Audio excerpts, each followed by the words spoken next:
Hello po! Yes po, this is Teacher May again. And as you can see, nasa loob ako ng classroom. Oh. So, share ko lang sa inyo. Ito po yung room ng mga rich kids sa school namin. Oo, nakaiba sila ng room kasi nasa kabilang building din sila.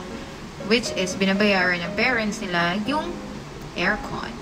Oo, pakita ko sa inyo kung gaano siya kaganda compared sa other classes na lagi ko pinag-vlog. So, makikita niyo naman sa other videos ko yung mga classrooms.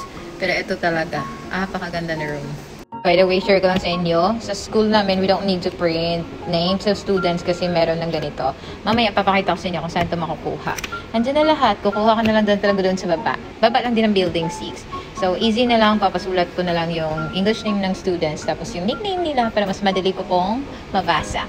So, ito po pala yung classroom kung saan may dalawang aircon po yan at may fan pa. Grabe mga bata, hindi sila nilalamig. Yung iba naman nilalamig kaya nagdadala sila ng jacket. So yun nga, sabi ko sa inyo, sa kabila ko naman TikTok account, pinakita ko sa inyo na pakalakas ng ulan. Dapat andun ako sa mga bata nag-a-assist ngayon sa kanila for check-up. Pero ayan, pakalakas talaga ng ulan sa labas ngayon. Makikita nyo naman guys. So ito may mga books yung students, tapos uniform pa din yung mga notebooks nila. Ito pala yung samotsen kung saan kailangang sulat po kami dito ng ano yung nilesson namin, ano yung subject namin. Tapos dito yung kung may mga feedback, absences, cutting classes, etc. Tapos perma. Dito po yung perma, tatakpan ko na yung perma.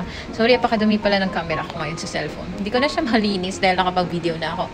So ito guys, napakaganda ng table na yan. Pwede po yung i-octagon. Sure, octagon. Opo, basta octagonal, mga onal-onal. Tapos ito yung TV. Napakalaki ng TV. Mas malaki pa compared sa regular classrooms. Tapos may additional English classes din sila. So parang IEP sila. Kumbaga, naiiba nga lang. Ito yung TV. Tapos hindi pa na-fix yung mga bulletin scenes. Ano pa. Tapos meron na ding own microphone. Diyan na din yung mga saksakan siya. Eklabus. Tapos actually, ito na classroom. Meron tong computer dati. Kinuha na ata. So yun lang. Share ko lang sa inyo. Bye! Hantay na lang ako ng mga bata.